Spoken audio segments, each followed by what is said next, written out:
Madam మా పాప కాలేజ్‌కి ఎవ్రీ మంత్ ఇబ్బందవుతుంది మేడం. మా పాపకి బాగా సివియర్ పెయిన్ వస్తుంది. కాలేజ్‌కెళ్ళట్లేదు. మేము గూడా డ్యూటీలకెళ్ళలేకపోతున్నాము. పీరియడ్ టైమ్‌లో పెయిన్ వస్తుంది. అంటే 1, 2 డేస్ మాకు పీరియడ్ వస్తుంది అంటేనే ముందుగానే మాకు భయం స్టార్ట్ అయితుంది మేడం. ఇలాంటివన్నీ వింటూ ఉంటుంటామనమాట ఓపీలో. సో, దానికేంటి రీజన్స్? పీరియడ్ టైమ్‌లో పెయిన్ రావడానికి కారణాలేంటి? అంటే పెయిన్ వస్తుంది అంటే అది అబ్‌నార్మలా? నార్మలా? ఈ టాపిక్ మీద ఈరోజు మాట్లాడుకుందాం. నేను మీ డాక్టర్ సరళ మాట్లాడుతున్నా. ప్రజ్ఞ హాస్పిటల్ మేడ్చల్ నుండి.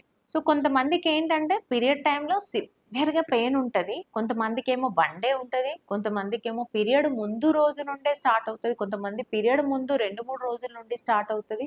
త్రూఅవుట్ ద పీరియడ్ టైమ్‌లో పెయిన్ ఉంటది. పీరియడ్ తగ్గిపోయిన తర్వాత 1, 2 డేస్‌కి పెయిన్ తగ్గే వాళ్ళు ఉంటారనమాట. సో, ఈ పెయిన్ అనేది ఒక్కొక్కళ్ళకి ఒక్కొక్క రకంగా ఉంటది. కొందరికేమో అసలు పీరియడ్ వచ్చింది గూడా తెలీదు. పెయిన్ గూడా తెలీదు. కొందరికేమో పీరియడ్ వస్తుంది అంటేనే భయపడేంత సివియర్ పెయిన్ కూడా చూస్తూ ఉంటాము. సో, ఇలా పీరియడ్ టైమ్‌లో పెయిన్ రావడం అనేది 2 రకాలనమాట. అంటే ఒక ప్రాబ్లమ్ ఉండడం వల్ల వచ్చే పెయిన్ ఒక రకమైతే, ప్రాబ్లమ్ ఏమీ లేకుండా పెయిన్ రావడము ఇంకొక రకము. మోస్ట్ కామన్‌గా మనం చూసేది ప్రాబ్లమ్ ఏమీ లేకుండాగానే పెయిన్ రావడము. దాన్నే ప్రైమరీ డిస్మెనోరియా అంటాం.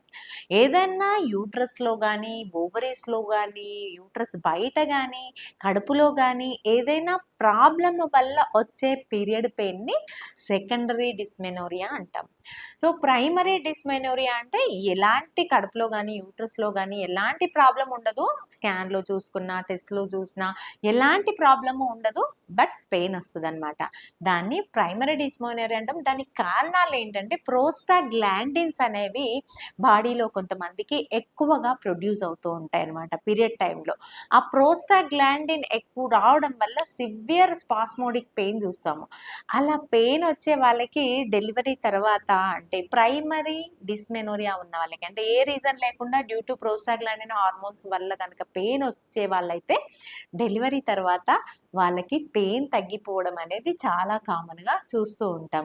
చాలామంది ఇంట్లో గూడా పెద్దవాళ్ళు చెప్తుంటారు. పర్వాలేదులే డెలివరీ అయ్యాక తగ్గుతుందిలే అని చెప్తూ ఉంటారనమాట.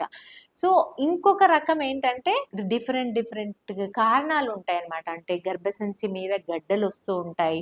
కొంతమందికి ఎండోమెట్రియోసిస్ అంటే గర్భసంచి లోపల యూట్రస్ లోపల పొర బయటికి రావడం వల్ల ఎండోమెట్రియోసిస్ అనే రీజన్ వల్ల ప్రతి నెల సివియర్ పెయిన్, భరించలేని పెయిన్. కొంతమంది అన్‌మ్యారీడ్ గర్ల్స్ నా దగ్గరకొచ్చి, "మేడం ఈ పెయిన్ మా వల్ల అవ్వట్లేదు. నాకు యూట్రస్ అవసరం లేదు. యూట్రస్ తీయండి. నాకు పిల్లలొద్దు, పెళ్ళొద్దు. యూట్రసే వద్దు తీసేసేయండి" అని అడిగే గర్ల్స్‌ని గూడా చూస్తామనమాట. సో, అంత సివియర్ పెయిన్ ఉంటది ఎండోమెట్రియోసిస్ అనే ప్రాబ్లమ్‌లో. అదేవిధంగా ఎడినోమయోసిస్ అనే ప్రాబ్లమ్‌లో గూడా అలా సివియర్‌గా పెయిన్ ఉంటది. అదేవిధంగా యూట్రస్ పక్కన ఓవరీస్ ఉంటాయన్నమాట. ఆ ఓవరీస్‌లో చాక్లెట్ సిస్ట్ గానీ, ఒవేరియన్ సిస్టులు గానీ, రకరకాలైనటువంటి గడ్డలు గానీ ఓవరీస్‌లో వస్తే దాంట్లో గూడా మనము పీరియడ్ టైమ్‌లో పెయిన్ అబ్జర్వ్ చేస్తూ ఉంటాము.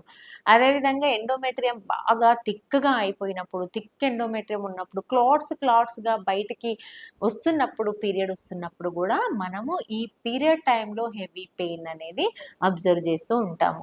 సో, పిల్లలు మెచ్యూర్ అయిన తర్వాత ప్రతి నెల పెయిన్ చెప్తున్నారు అనంటే, మీరు దాన్ని నెగ్లెక్ట్ చేయొద్దు. అది అలా నెగ్లెక్ట్ చేస్తే ఒక్కొక్కసారి సివియర్‌గా మారిపోయి, మనం మందులకు గూడా తగ్గని ఆపరేషన్ చేసే కండిషన్ దాకా ఒక్కొక్కసారి ఎళ్ళే ఛాన్సెస్ ఉంటాయి. సో, దానివల్ల ఇమ్మీడియేట్‌గా డాక్టర్‌ని ఒకసారి కన్సల్ట్ అయితే, అది ప్రైమరీ డిస్మెనోరియానా? సెకండరీ డిస్మెనోరియానా? అంటే ఏ కారణం లేకుండాగానే పెయిన్ వస్తుందా? అది తగ్గిపోయే ఛాన్సెస్ ఉన్నాయా? మరి కారణం వల్ల పెయిన్ వస్తుందా? దానికి ఎలాంటి మెడిసిన్ వాడాలి? ఎలాంటి ట్రీట్మెంట్ చేయాలి? అనేది డాక్టర్స్ చూసి చెప్తారు.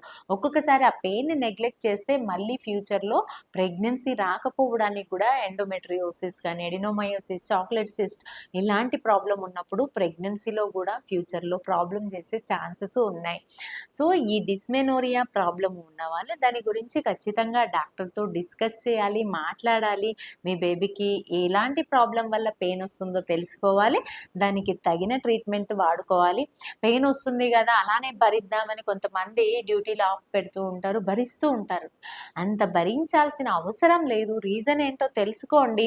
చిన్న మినిమల్ మెప్టాల్ స్పాస్ లాంటి సైక్లోపామ్, మినిమల్ పెయిన్ కిల్లర్స్ నెలకొకసారి, ఎప్పుడో ఒకసారి వాడడం వల్ల నష్టం ఏమీ లేదు. పెయిన్ కిల్లర్స్ వాడితే కిడ్నీలు ఫెయిల్ అయిపోతాయి. అంటే అవి పవర్‌ఫుల్ పెయిన్ కిల్లర్స్. అది రెగ్యులర్‌గా, క్రానిక్‌గా వాడితే మనకి ఎఫెక్ట్ అవుతది. అంతే అని అంత సివియర్ పెయిన్ మనం భరిస్తూ డ్యూటీస్ ఆఫ్ పెట్టుకోవాల్సిన అవసరం లేదు. అకేషనల్‌గా టాబ్లెట్ వేసుకోవచ్చు హ్యాపీగా. డ్యూటీస్ మనం చేసుకోవాలి. అండ్ రీజన్ ఖచ్చితంగా తెలుసుకోవాలి. ఆ రీజన్‌కి తగినట్టుగా మనం మెడిసిన్స్ వాడుకుంటే హ్యాపీగా ఉండొచ్చు. ఈ టాపిక్ మీద ఇంకేమైనా డౌట్స్ ఉంటే నాకు కామెంట్ చేయండి. నా ఛానల్ సబ్స్క్రైబ్ చేయండి, లైక్ చేయండి, షేర్ చేయండి. Thank you.